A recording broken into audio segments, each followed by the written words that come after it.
You are listening to the U.S. of N.A. by Nation Beer, a series of stories about the people and places from every corner of the country who are helping fuel the N.A. beer movement. If you like this episode, please add us to your library in Apple Podcast, Spotify, or wherever you prefer to listen. For more great N.A. stories, including our many beer reviews, visit nationbeer.com. Are you a non-alcoholic beverage brand looking for help with growth? Then go to nation.beer to learn more about our digital marketing services.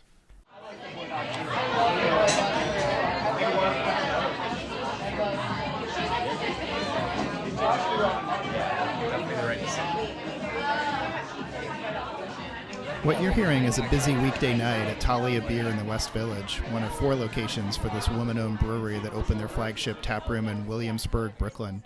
It's been a beautiful Wednesday in New York City, one of those spring days where the sun was out all day, the temperature got to about the mid-60s in the middle of March, and everyone just seems like they're in a good mood.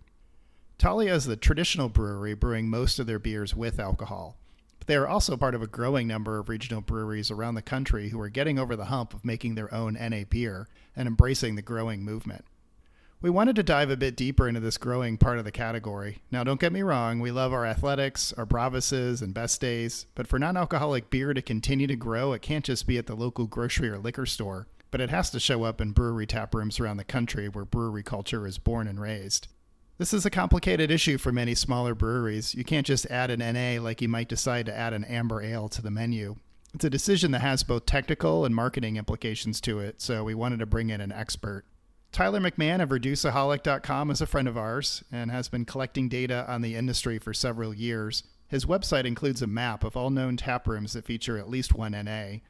He's also a water engineer by trade, so while not a brewer, he can explain a lot of the technical aspects of brewing a non-alcoholic beer and how that may be holding many of them back.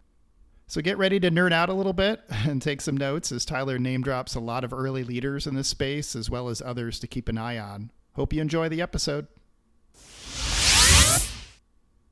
All right, we're here today with Tyler McMahon.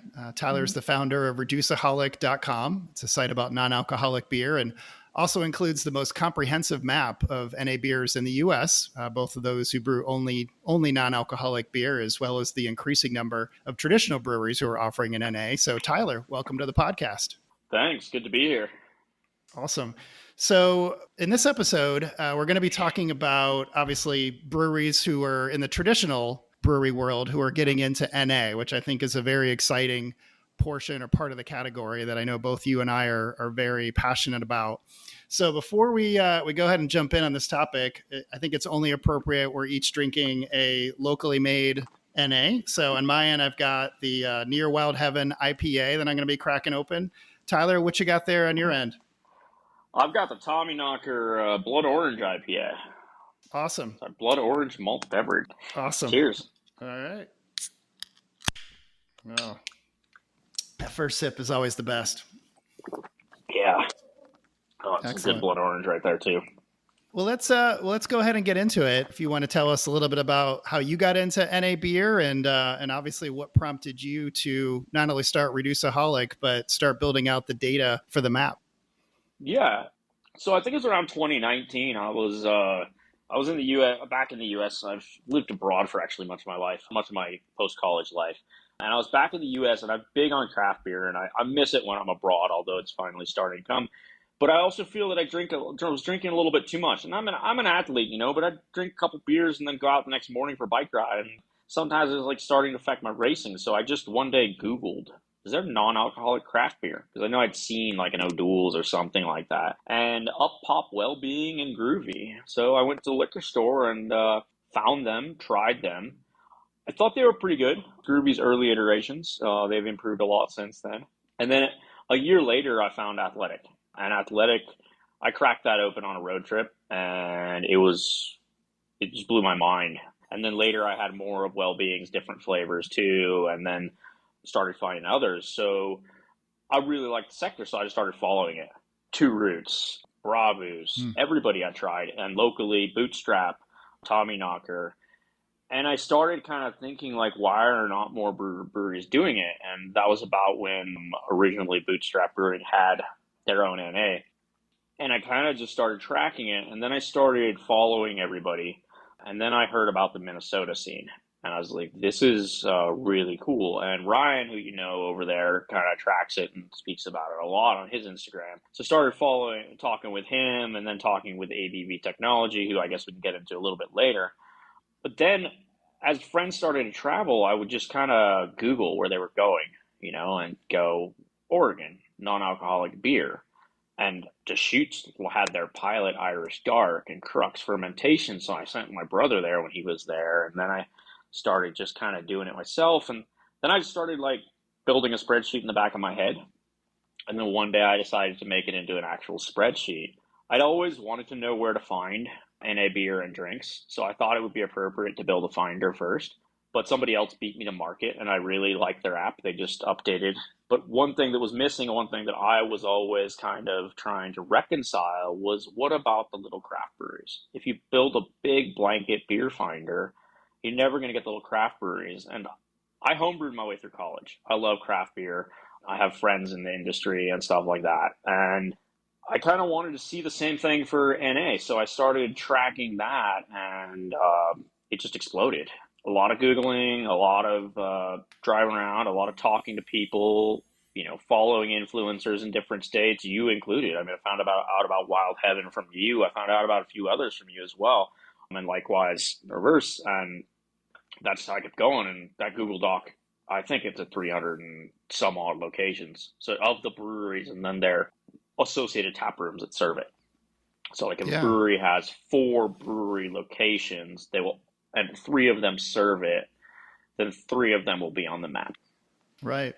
So what goes into, I mean, in terms of updating the map, so obviously you started this as a spreadsheet. It's now evolved into the map on your website. So, are you in communication with the breweries? What are sort of the data streams you're able to tap into for that? Yeah, a lot of it's in communication with the breweries. Honestly, I'm probably a little slow to remove some, because I know some go a little bit long gaps. Some don't respond. So it's a matter of, hey, is there somebody in that area I know who can check for me, or an influencer in that area, because they're going all over. And I like to also send them, because a lot of them don't know where it is. So it's kind of like, hey, this brewery has an NA in theory. Do you want to go check? Oh, that's awesome. And they go check and they let me know. So I've built a few like that, I think. And then I just kind of try to, the ones that are questionable, I message them enough in January that in February they tell me, no, we're not continuing, or we are continuing, but it's going to be a little while. So unfortunately, a map update that might in net decrease my number of locations might be coming soon. Well, not surprising. Unfortunately, we know a lot of breweries were doing an NA during January as maybe a check the box strategy, not calling anybody out, but we know that some of them are looking at it still as a seasonal versus a year-round thing that they should be doing. It leads into our next question. Right now, the NA beer scene is really dominated by NA-only brewers, certainly Athletic chief among them, but you got many others out there who are also rising and taking up market share. We're also seeing glimpses of these traditional breweries getting into the category with their own thing, and hopefully more of that is going to happen outside of January and sober October. But if we were in, well, I hate to call this the NA Beer 1.0 era. I feel like that was a duel. So let's just say this is the 2.0 era. If this is 2.0, could the next era be seeing a critical mass of local regional breweries with their own NA? Yeah, I think this is something I debate with some other craft beer friends, but the way I see it is definitely we're going to see, you're going to see your Athletics, your Go, your Bravus, Rationale, whoever survives, obviously, kind of emerge into your craft beer leaders, like your New Belgium style. Athletics are a really socially responsible company. I love Athletic for that reason. So I do see them becoming one of the leaders in the industry beyond just beer. And I like that they're innovative. So I see them and Go and all these going nationally, and I see them popping up at some of the breweries. So I don't think we're going to see every little brewery has an NA, even though it is possible to do that on their own existing equipment. But you could see it like Germany. Lars from Momentum was quoted at saying 1,000 out of 1,600 breweries have their own NA in Germany. And I found another VinePair article that said at least 700 plus from the data set. So that's a lot. That's incredible. And I do Absolutely see that possibility here. And I also see it actually, I hope to see NA beer like Wild Heaven and all these others producing 1 or 2 if they lean into it as a diversification strategy, I was reading an article the other day that was saying within the craft beer industry, you have those 100 tap house places like Yard House. And I go to a brewery here and they have 15 beers. And I'm going, why is there a debate around real estate for an NA beer when you have 15 taps? And the reality is, I think consumers are starting to get confused or not confused, but a little bit like, hey, there's 5 IPAs, I'm going to drink 2 of them, sort of thing. So I think NA can slot in a lot of those 10 brewery places as 1 or 2 taps without having a net detriment on their business, and in fact, possibly reduce the amount of beer they have to throw away from being in those kegs too long, too. For sure, there's a lot of benefits to getting into NA. You mentioned Germany earlier. What's it going to take, do you think, to get to that point here in the U.S.? Is it going to take more of the NA-only breweries? Like, do we need just more athletics out there who are going to be all over the shelves and hopefully bars and restaurants, et cetera? Or is it really going to take more of these local breweries that are all around the country that people are hanging out in every single day and meeting up with their friends? Is it going to be more that's going to truly have an impact on mainstreaming NA beer within the population? I think it's going to be in between. So I think there's going to be like a phase. So I think right now we're in the phase where athletic is doing amazing things and they're really growing the industry. So, and then you also have Untitled Art and you have Best Day and Rationale and Groovy. Can't forget Groovy. I appreciate them for not just their beer, but their ability to change recipes, and their other non-beer drinks are really good. You started to see them in local breweries. So like 2.5 years ago, when I moved to Golden, not a single brewery had an NA option. It's like, hey, we might have a soda, or there's a local kombucha company. Every single one of them has Athletic, Groovy, Untitled, or Best Day. And I think you're going to see that more, but then I think you're going to see a second phase, just like we saw in the craft beer industry a couple decades ago, around when I was in college and a little bit after, of shelf space is going to increase within the liquor store from these bigger national NA-only brands. And then you're going to have your Sierra Nevadas, your Deschutes, your Tommy Knockers, your others coming in as well into those coolers.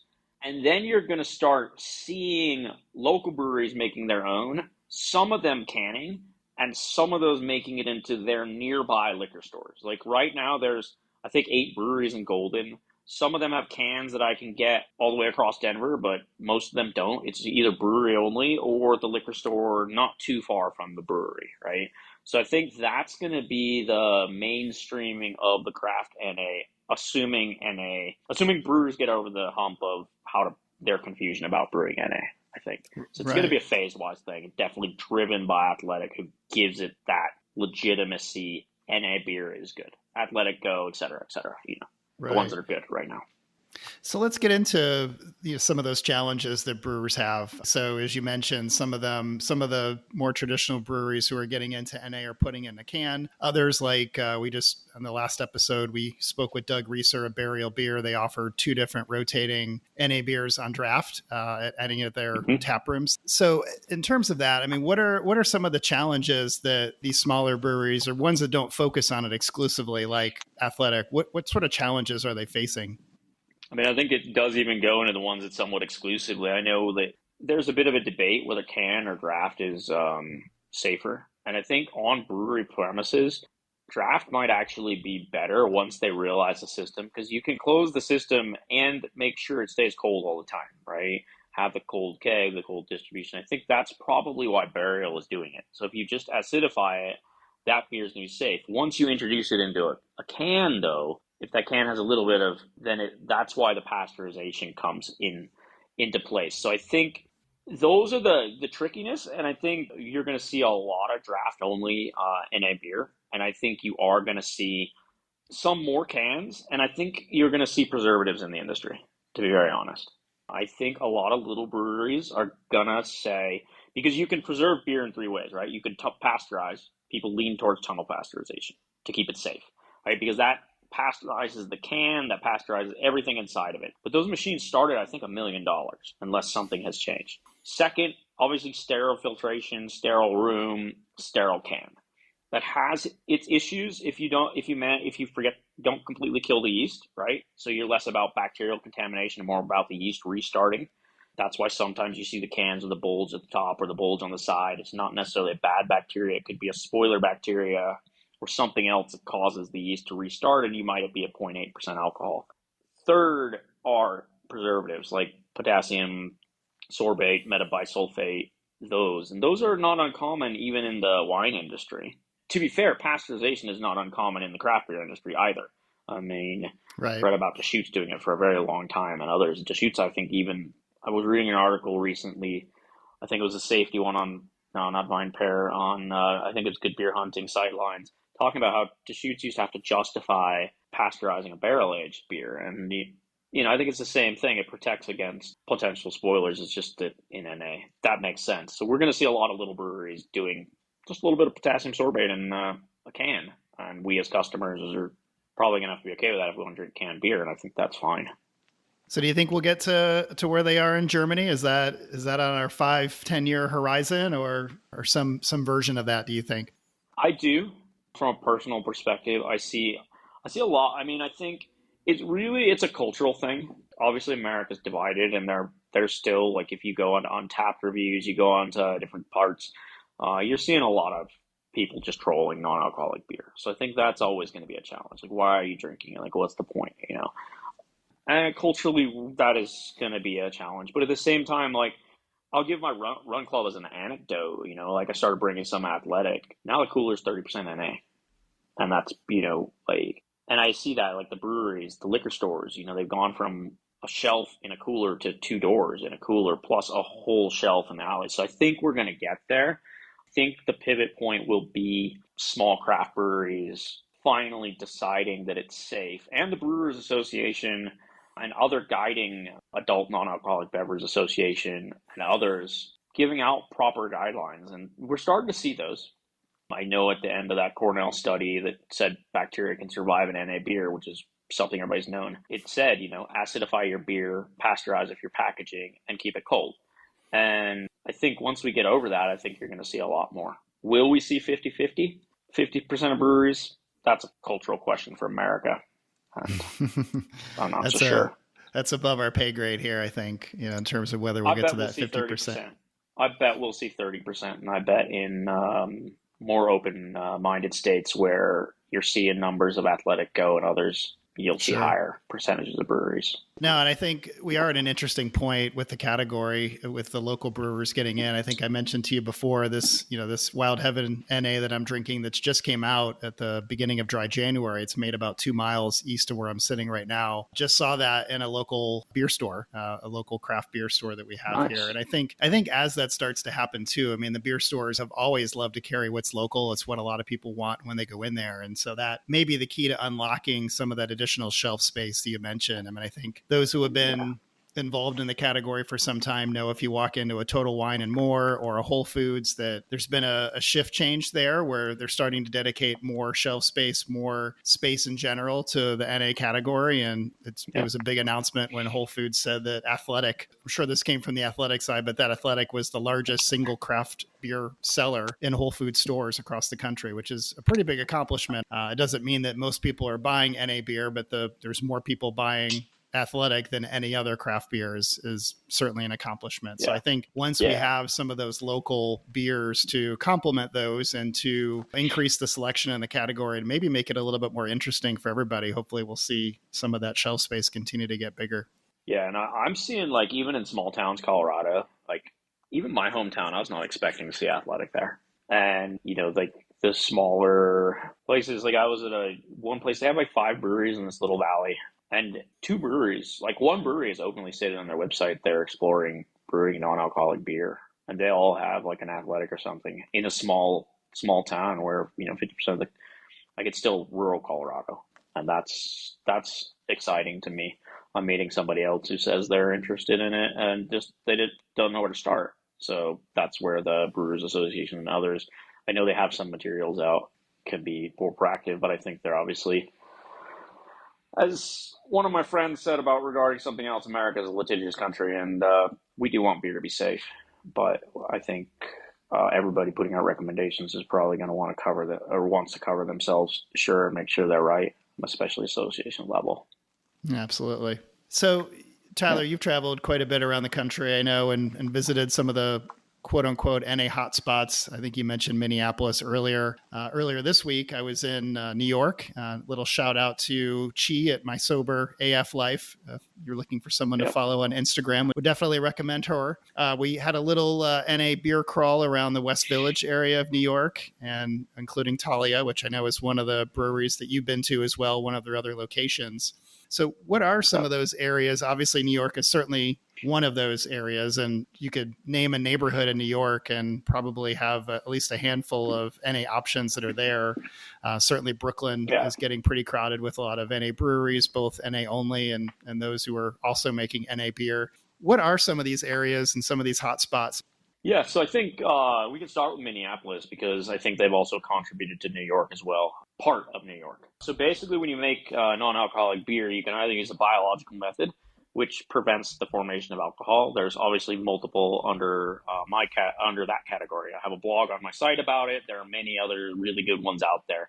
And then you have like physical removal methods where you take the alcohol out, which obviously requires potentially expensive equipment. So taking that into account, if you're a small brewery, you have to do one of those things. And what Minnesota has done is there's a company in Minnesota called ABV Technology, and they have produced a machine called the Equalizer. It's one of the more affordable alcohol removal machines. It's not the most affordable. I think you and I both know about the Pro Brewer Alchemator, but I think it's the most affordable vacuum distillation removal machine. And Pro Brewer Alchemator might also add up to that price. They're in a similar price range, $250,000.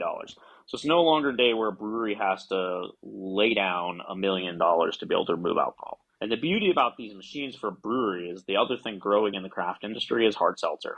So when you run an alcoholic beer through the Equalizer in ABV Technology, you get a hard seltzer starter and an NA beer out the other side. So what's happened in Minnesota is they've set it up like a hub, and they have 4 or 5 breweries. You can watch Jared, the NA aficionado, on Instagram, his video of it, and I've been there, and it's awesome. And breweries from Minnesota and even some in Wisconsin and other North Dakota even send them beer in big totes.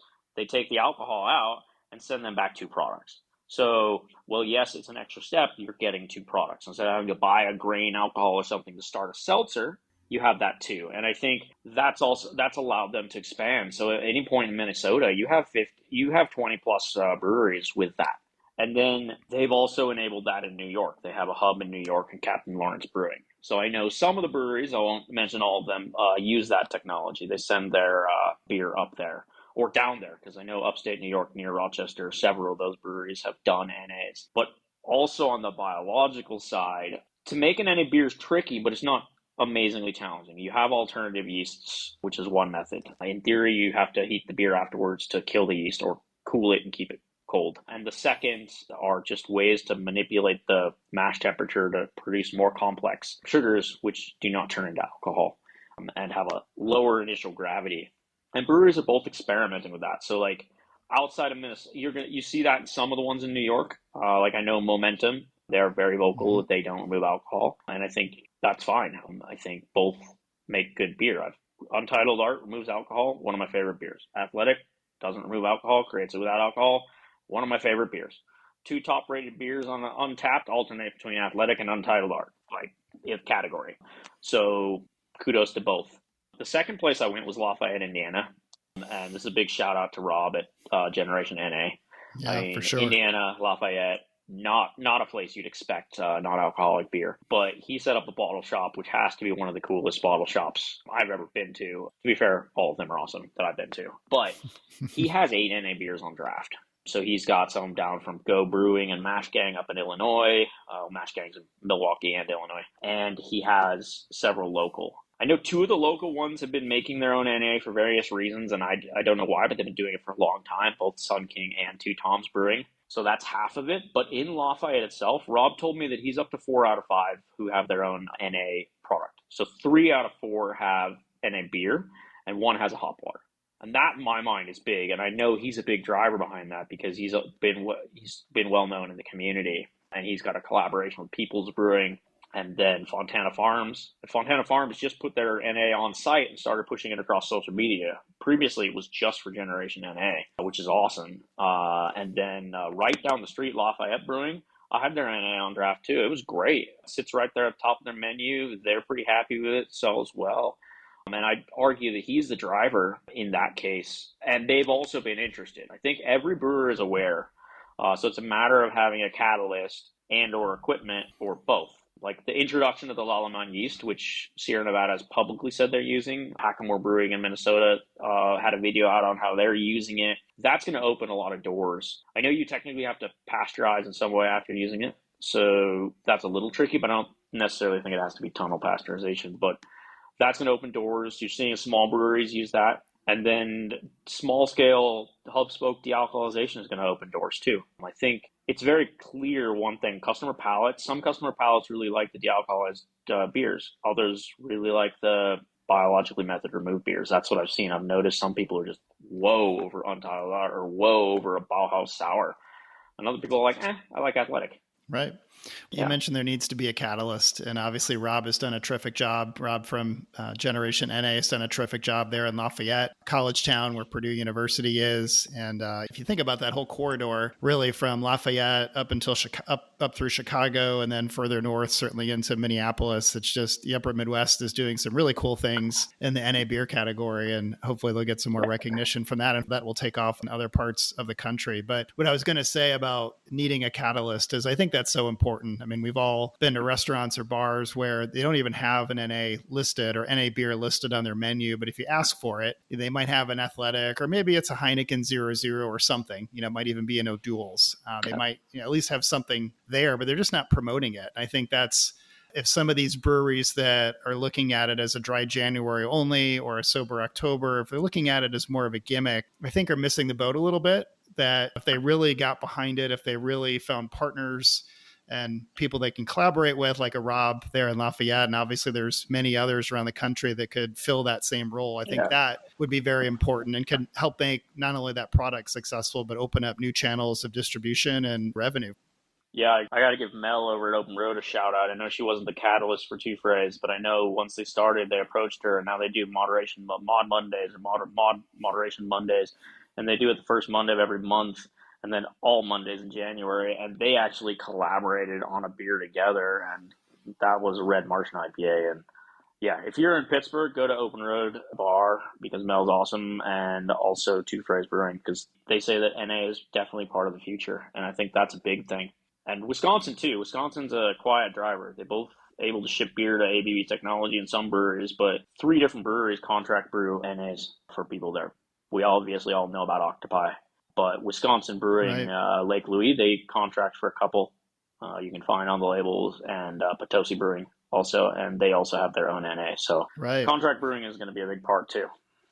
No, absolutely. And certainly Octopi, speaking of contract, has done a great job and works with a lot of breweries to make NA beer, recently purchased by Asahi. So we'll see how that all plays out. It wouldn't surprise me that one of us, I think Asahi's driver is also their NA production. I think Octopi's machine is big enough to keep up with the Asahi Zero. Right. I'm curious actually about that 00 because I've not heard a membrane system getting a 00, but maybe I don't know that very well, and maybe they can get it 00. So you were talking a little bit about the future earlier, and we talked about both the local, more traditional breweries and the NA onlys. Are we heading towards a place where the NA only brewers, like the Athletics and those with them, are they going to be dominant in the off-premise consumption, with possibly the local breweries dominating the on-premise? Where do you see that going in terms of those two extremes? Well, I think I'd lump NA only, and then your big ones like Sam Adams, Sierra, Deschutes, and others who are introducing NAs into the on-premise but like off-production consumption, so like restaurant, bar, etc. And I think, to be fair, even in Colorado, the pioneer, one of the pioneers of craft beer, I'm not going to every bar and getting really, really local beer. I'm going to every bar and getting a New Belgium, Oscar Blues, Odell's, the bigger Colorado brands, right? I can get local ones, but not at everyone. So I think we're going to see something similar to that play out. I think you're going to see maybe a Wild Heaven within like a 30-mile radius is going to be in, 1 in every 10 bars, sort of thing. Although Wild Heaven's pretty big, I guess. And then you're going to see your little ones, like one of my favorite little breweries here has a, collaboration with my favorite breakfast burrito place. So you might see that same collaboration in the future with an NA, I hope, and things like that. So that's kind of where I see it. I kind of see it. I hope to see it replicate what's happening in the craft beer industry with the addition of Athletic Go and some of the others to player national level brands. And I'm all for the big growth of the ones, even the virtual ones who don't have their own brewery and contract. I think we're going to see a lot more of those go national, and I'm personally okay with that. I've written about it before, but I actually believe the contract brewing in the NA is an important part of the strategy, and anybody who does it should not be ashamed of it.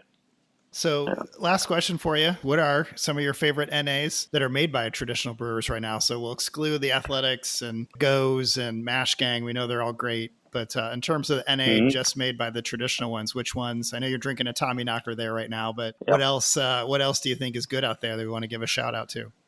Deschutes, for sure. Their Black Butte. I really like it. Sam Adams has grown on me. I think when I first had it, I was hadn't had as many hazy IPAs and was like, oh, they can't beat that. They have that little sweet taste, but now I actually really like it. Sam Adams, Sierra Nevadas, you got to give them.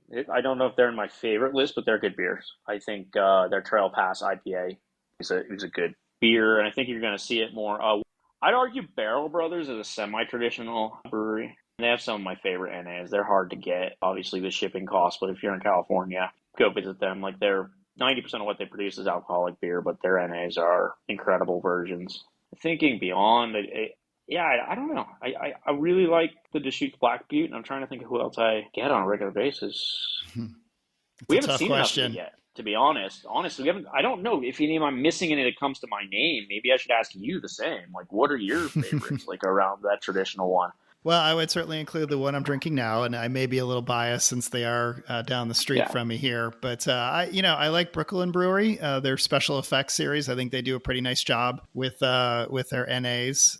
You're right. There's really not enough of them out there that I could really even think of a top 5 or top 10 list in my mind right now. I think there's a lot of opportunity there, and there's a lot of breweries that I have my eye on that I'd love to see them develop an NA. One of those was Burial up in Asheville. That was always a favorite brewery of mine, and was glad to see them. And not a surprise. I think they're as we heard from Doug on the last episode, they're all about the experience in general. And as Doug said, it's not necessarily about the liquid. It's about people coming into their brewery for an experience. And for some people, that means having non-alcoholic options. And so it doesn't surprise me that they get it. They've been able to be successful at it. There's a lot more I could name that aren't there yet that are local breweries here in the Atlanta area or other areas that I travel to that hopefully we'll be seeing some NA offerings from very soon. Yeah, I mean, Tala in New York, like this Spritzy Sour is amazing. And some of the ones up in Minnesota, I wish I had an amazing Imperial Stout from one of them. Minnesota, there are a lot of really creative ones. Like I want to just drive up there every month and try the new creative ones. There's another Imperial Porter out right now and stuff like that. So obviously those, I think some of the ones in Minnesota that are really diving into it are like 56 Brewing and Bauhaus and those guys. And they're pretty good too. Like they're solid. Lupulin's Dark, Badger Snacks Dark, like CPV Darks. Those are excellent too. And I hope to see more. I do hope to see more. I know Oscar Blues has one on their menu, and it's a good lager. Not a big lager person, but I've grown to like NA lagers because they're NA options, and I quite enjoyed it when I was there, and I've heard they're possibly going to do more, so hopefully we'll be seeing an Oscar Blues coming nationally too. Okay. I was not aware of that, so that is breaking news, at least to me, so that's good to hear. I don't remember. I think I just randomly said, I wonder if they're doing it, Googled it, and it popped up, and then it's been off and on their menu for a year, but it's on right now, and it sounded like the bartender said it sounded like it's going to be a regular thing. Well, Tyler, this has been a lot of fun. It's great to be talking about non-alcoholic beer with you. Appreciate everything you're doing at your map. I mean, it's whenever we know we're going on a trip somewhere, it's the first place we check out to see what the local NA scene looks like. Who are the players there? Where do we want to make sure we stop by? So it's certainly a service you're providing out there. And hopefully the traditional brewers out there will be keeping you busy over the next 6 to 12 months with a lot more additions versus subtractions after dry January. Yeah, no, and I appreciate all your stories and your podcast as well. And I enjoyed being on this one, and I'm looking forward to seeing where this is going. I really enjoyed the one, both of them actually, but I really enjoyed the one with Burial Brewing last week, because that was really enlightening and put put us all in the mindset of why a brewer like that would want to make an NA. And I think he sounded a little different than some of the other breweries of his size who are considering it. So I think that was a good eye-opening call as well. And I hope to hear more stories like that. Well, thank you. And we've got a number of good stories coming up, more road trips as well to check out some new NA beers that are out there. So we'll keep everybody posted. Nice. Well, thanks for being on.